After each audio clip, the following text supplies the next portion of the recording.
Welcome to The Tax Factor, the UK's top tax podcast from Blick Rothenberg, the tax, accounting and business advisory firm. This week with Ola Adigun and Robert Salter.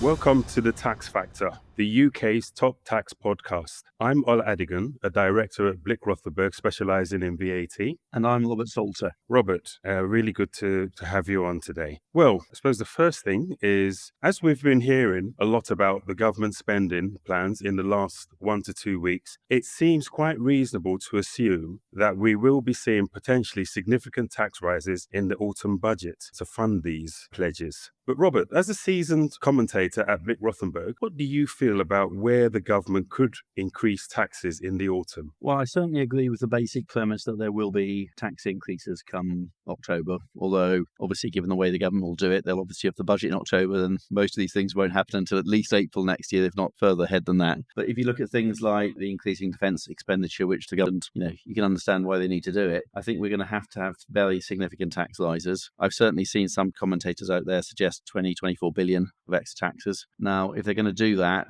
I think they're going to face a very kind of difficult situation. I think one obvious area is fuel duty. At the moment, we've had a, inverted commas, temporary easement of 5p per litre on fuel duty, and we've had that since, I think, March or April 2022, and it's been extended every year since then, sort of thing. It's now due to last until, or come to an end in March 26, and I can't see, given where we are financially, that they will extend that easement any further. So I certainly think fuel duty will kind of go back to its official level by 5p per litre, so 5p per litre more, and that will give them about 2 billion, give or take, of extra spending. But I could then see them perhaps increasing it even further, say by another 5p or something like that. So perhaps 4 billion of extra income for the government. Now, if you put that into context, nobody likes a tax increase, and obviously it's something that does hit the average person. Most people don't have electric cars yet or hybrid cars and things like that. But if you look at when they had the temporary easement initially in place in March, April 2022, the average price of a litre of petrol was about 160 or 165, something like that. It's now about 130, 132. So clearly the pressure on the pump prices has fallen. That does give them some flexibility there. Do you have any particular other ideas in that area? Anything else you could see happening? Things like, I don't know, cars or something like that? I did look at things like benefit in kind, the extension of benefit in kinds for electric company cars. And I think the one thing to note is that it's already been increasing. It increased from this year, April, to 3%, and is going to increase over the coming years, I think, by 1% per annum. Unless they decide to increase that even more, I kind of expect that to stay on that trajectory. I think from the 1st of April 2025, electric vehicles have been subject to the vehicle excise duty for the first time. And this comes alongside an increase in the rates paid by owners of petrol and diesel cars. Now, I expect that to raise some revenues, and whether they're going to increase that or not, time will tell. Yeah, and again, I think it would be from a kind of a wider political perspective, I think, for them. Then they're kind of between a rock and a hard place, classically to say. Clearly, they like to be a green government or show that they're a green government. And, in that context, they need to carry on kind of supporting electric vehicles and hybrid vehicles and kind of encourage people to move to electric vehicles. But on the other hand, at the moment, they get about 25 billion a year from fuel duty. Obviously, you don't get anything from fuel duty if you've all got electric cars and things like that. So that's going to be something they've got to think about as well, because for the next 4, 5, 6, 7, 8 years, clearly more and more people will have electric cars. You'll get less and less from fuel duty. So they've also then, even if they get this initial win by increasing the fuel duty rates in the way I suggested, it's not a long-term measure. It's something that's going to have a natural end to it fundamentally. So they've then got to think about other ways they can get vehicle taxation in some way, shape or form. So whether that's increasing road tax significantly or vehicle exercise duty, if you want to be kind of formal about it, or if you're having tolls on a wider scale, for example. But again, if you're going to have tolls, that's a big infrastructure thing. It's not something you can do in a year or two. So I would like to think if they're going to do those sort of things, they're starting to announce it, but you're not going to see it materialize properly for 5 or 10 years, I think. I can't see it happening before that. Yeah, I think they've also floated the idea of the excise duty being based on per mileage use. Yeah, so it has a natural element of tollness to it. But then again, if you're looking at it from a wider perspective, you can argue if you have an older car, you're probably using more mileage, but why do you have an older car? Because you're probably poorer. You can argue there's a social angle there to have tolls might be fairer, but like I say, the infrastructure you need and things like that is going to be massive. So it's not an easy thing. And I'm not aware of any country out there that has a significant toll type system. I know there's been thoughts about it in particular cases, and some cities have tolls and things like that, but on a wider scale, it doesn't really exist. So yeah, that'll be interesting, shall we say? But some of that's going to happen. It's just when. Yeah, and I suppose that given Labour's pledge at the time of the general election not to raise income tax, national insurance, and VAT on working people, if there are going to be tax rises, then they will effectively breach that policy. Yeah, I think they have to. If you're thinking of, the 20 or 24 billion, which has been the figure I've suggested from economists, I've seen from economists and things like that, fundamentally, you're going to have to increase the kind of classical taxes, the income tax, VAT, because those are the ones that overwhelmingly bring in the most money. If you're looking at popular tax rises, which is a bit of an oxymoron, because I don't think any tax rise is innately popular, but obviously sometimes people think, well, if somebody else pays, it's okay. Well, but if you then wanted to raise the 45 pence of tax by 1 or 2p, for example, it doesn't actually bring in much money. So even a 2% increase in the 45% rate of tax, that only brings in as an estimate about £270 million. Fundamentally, in terms of government expenditure type things, it's nothing. So you're going to have to look, if you're going to make changes, you're going to have to look at things like the basic rate of income tax or 1% on VAT, or possibly introducing employees NIC or increasing employees NIC, because obviously that was cut twice in the last Conservative government from 12% to 8% as a basic kind of level. And I can imagine that going back up to, say, 10% or something like that. And that could be perhaps 10 million or 10 billion, sorry, not 10 million, 10 billion of income for the government. So it's a big chunk of the expenditure they need. And obviously the classical advantage from a political perspective of increasing NIC is a lot of taxpayers don't think of it as a tax rise. It clearly is a tax rise. It fundamentally goes into the same pot of money as income tax, corporation tax, VAT, etc. But the way it's perceived in many cases is not the same. So it's slightly less damaging politically, albeit it still would be against the Labour Party manifesto. But, I think they could also quite legitimately look to argue that the world's different from what we saw just 12 months ago. Yeah, the question is whether us as taxpayers will accept that, given their initial promises that they've made, which is what effectively got them the mandate. Yeah, I suppose it's a wait and see brief. Let's see how they intend to fund these expenditures. Something has to change, or something will change, but the exact detail, it's wait and see, definitely. Okay, so going on from tax policy issues sort of thing, obviously there's been some developments from an HMRC performance perspective. So do you have any kind of comments on that? Things you'd like to see, things you think, things we should be changing? Yeah, the annual perception report for HMRC's customer services was published last week. The general tone of the report was very downbeat, with perceptions of HMRC's performance on the decline. A couple of headliners on this report. There have been problems with HMRC's helplines, and the phone service continues to drag down HMRC's customer service levels. Less than a quarter of the taxpayers have a favourable view of HMRC. That's the lowest proportion since tracking began in 2020. Negative perceptions of HMRC's customer service rose to nearly half of those that have had telephone contact in the latest survey. Also, less than a quarter of the respondents agreed that HMRC provides good customer service. Nearly 2/3 did not believe that HMRC was reliable, and there is an overall disillusionment about the level of support HMRC gives to taxpayers. And this kind of chimes in with the committee of MPs in January that accused HMRC of overseeing deliberately poor service. Now, we've got the new chief executive who took office in April, and I would expect improving the level of customer service to be high on his to-do list. In addition to the need to improve customer service levels, there is also a growing list of other concerns that he will need to deal with. For example, the shift to digitization of the tax system. Yeah, I think, I wouldn't like to be the chief executive of HMRC at the moment. I think it's been underfunded for a number of years. I don't think that's a controversial statement. I think most advisors would certainly say that, the likes of the Institute of Chartered Accountants, the Chartered Institute of Tax. I think they would definitely say that. So I think there's definitely big problems from an HMRC perspective. And The government did one or two things in the budget in terms of putting more money into HMRC, trying to get additional staff, etc. But I do think it's in a very big hole at the moment, and I can't see there being any easy way out because, for example, employing more staff, that's lovely, but who's going to train them? How are they going to get trained? I've got cases at the moment where 2 people have been audited. They've had exactly the same questions answered in very, very similar circumstances, and I'm getting different answers from different inspectors. How is that a service? And how is that fair for the taxpayer? So I think there's major, major issues, and it's going to take a lot of work and a lot of effort over a long time before we see any genuine improvement in services. And we need to, because, we talk about the tax gap and things like that. When you don't kind of get rid of the inconsistencies, the weaknesses, the structural problems, that's just going to continue. And, if you're not careful, get worse. And that does undermine UK PLC because it makes it harder to do business. It gives people less confidence in the system. It creates unfairness. There's a lot to do.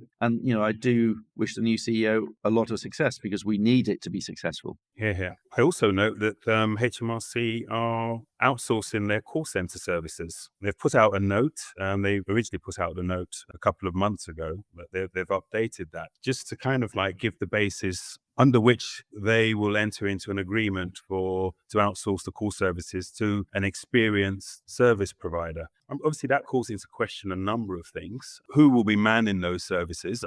Don't think there will be employees of HMRC. I don't know whether there's any confidentiality issues. Obviously, with things like cyber attacks, the fortification of taxpayers' information. So there are a number of things like that. Contract is worth about 600 million over a number of years. But that's a development which could improve the level of customer service that HMRC are providing at this point in time. Yeah, and I certainly have no problem innately with trying to outsource services or looking at other options to provide the same service or better services and things like that. Because I think, it is always good to ask those questions. But clearly making an outsourced project work is easier said than done. Clearly, if you're using partly outsourced support and things like that, how is that going to be trained? How is that going to be provided? And like I say, I think the security issues, the confidentiality issues, I suspect there'll be very strong, T's and C's in the contract to make sure that isn't an issue. But it's still, given where we are at the moment, trying to outsource something in any way, shape or form is going to be difficult because you really need to, in my experience, in my view, know where you are, have proper systems in place now and make sure that is outsourced rather than kind of, we can't deal with it, give it to somebody else because they can deal with it. No, if you're just giving them a mess, it's still going to be a mess, even if it is an external advisor, external provider. They're asking questions which are sensible questions, but I don't know if they necessarily thought it through fully. Yeah, and also, I suppose there's a question of the level of oversight that HMRC will have over the provision of those services. Let's go on to a kind of a non-tax area, but actually something which is a tax area, and it is something we mentioned once or twice before, and that's the national minimum wage. I call it a tax area because it is managed and controlled and overseen by HMRC, and, for example, it's typical payroll teams that make this mistake, but it's the national minimum wage. And there was feedback earlier this week in terms of failures in the last tax year in terms of major companies, for example, that got caught for national minimum wage things. So, and when I say major companies, I'm talking about Lidl, British Airways, Capita, Pizza Express. So, companies which are genuinely major companies and the type of companies you would hope have very good systems in place to make sure this doesn't happen. But it keeps on happening. And actually, I think overall there's been a few less cases than there was, 2, 3, 4 years ago. But it's still very easy for companies to get caught on this. So I think I just wanted to reiterate that and highlight one or two of the hiccups that companies fall into. For example, they often say, if you provide uniforms or something, they give a deduction for that or take a deduction. Well, you can take a deduction from somebody's salary, but not below the minimum wage. Similarly, if you haven't got HR records which are clearly showing somebody's age, it's clearly possible to think somebody's 20 and pay them at the 20-year-old national minimum wage when they actually might be 22 and they're on a different wage level and things like that. So it's those type of mistakes which are often happening and they haven't gone away. So again, it's the sort of thing where companies got to keep on looking at this, keep and make sure their systems are better, people are fully trained, because there is penalties for this, and these can be 200% of the kind of the loss of wages for individuals. But logically, for the likes of Capita, Pizza Express, etc., the PR hit might be a lot more than the actual headline cost of this in terms of, the negative PR. Absolutely. And my understanding of the report is that a percentage of the breaches are in the hospitality sector. That is quite a large employer of of younger people. It's quite surprising that these things do happen at that level in one vein, but then again, Yeah, and I absolutely accept these are mistakes. They're not, deliberate policies or ploys or anything like that by any of these, major companies. They are mistakes, and people make mistakes. I've made mistakes. I'll carry on making mistakes. But it is important to try and focus on them, make sure you're aware of the challenges and the dangers that exist, and make sure you've got some sort of internal audit process, for example, so you are checking things on a regular basis. yeah, I suppose the embarrassing thing for Capita is that it's the largest outsourcing provider to the government. Yeah, I wouldn't be surprised, for example, if going back to what we talked about earlier, is at least looking at that possible project for contact services and things like that. That's just hearsay on my part. I've got no knowledge about that, but I could imagine at least he's looking at it. That's a possible kind of option for themselves. So, yeah. Anyway, going on to more tax-focused stuff. There was a case I came across this week, and it's to do with dance tuition and whether those services fall within the VAT exemption for private tuition. Now, VAT on private tuition is a topic that has generated a lot of interest in recent years. The private tuition exemption applies when the service is provided by a sole practitioner or a member of a partnership. So it's almost like an individual providing it on a one-to-one basis. In addition to that, the subject is one that has to be taught on a regular basis in a number of schools or universities to qualify for the exemption. So it has to meet those two conditions to be treated as exempt from VAT. Effectively, there will be certain dance tuition that does fall within the exemption. So, for example, you may have ballet. Ballet is taught in different schools, institutions. So it's arguable that those type of dance tuition provided on a one-to-one basis could fall within the VAT exemption. However, where you've got dances like belly dancing, the more obscure type dances that are not necessarily taught or seen to be taught in an institution, those are likely to fall outside the VAT exemption. The problem usually is that there is no exact definition of taught regularly.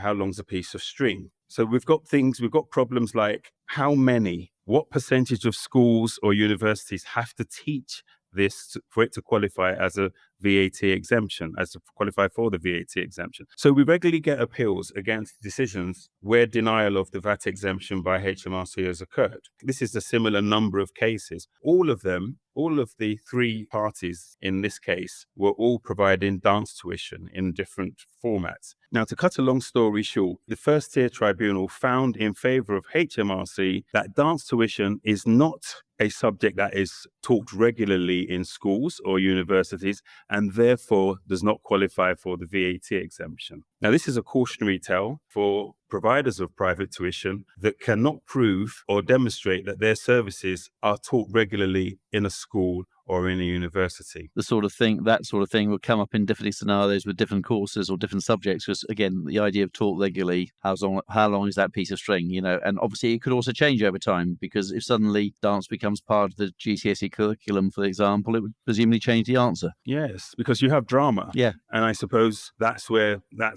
you'd expect if you've got drama. So maybe, and dance can be part of drama as well. Well, it could be part of PE as well. Yeah, it can be part of PE. The Tax Factor from Blick Rothenberg. That's all for this episode of The Tax Factor. As usual, our website has a comprehensive collection of regularly updated insights and analysis from our team. You can find the links on our homepage, blickrothenberg.com. There is also a new episode of our Success Stories documentary in which Mark Cunningham talks to Brett Fleming, Managing Director of a fine wine distributor called Armit Wines. You can find this new episode of Success Stories on our website and YouTube channel. Next week, and somebody clearly didn't think this through, we've got the dynamic duo, or the deadly duo, of Roger Holman and Neil Insell, who will be in the presenters' chairs, and no doubt they'll be sharing more of their unique views and take on the week's tax news. But from Robert and myself, it's goodbye. Goodbye. That's The Tax Factor. If you enjoyed The Tax Factor, please like, share and subscribe. Join us again next time on the UK's top tax podcast, The Tax Factor. The Tax Factor is a Blick Rothenberg production. Copyright 2025.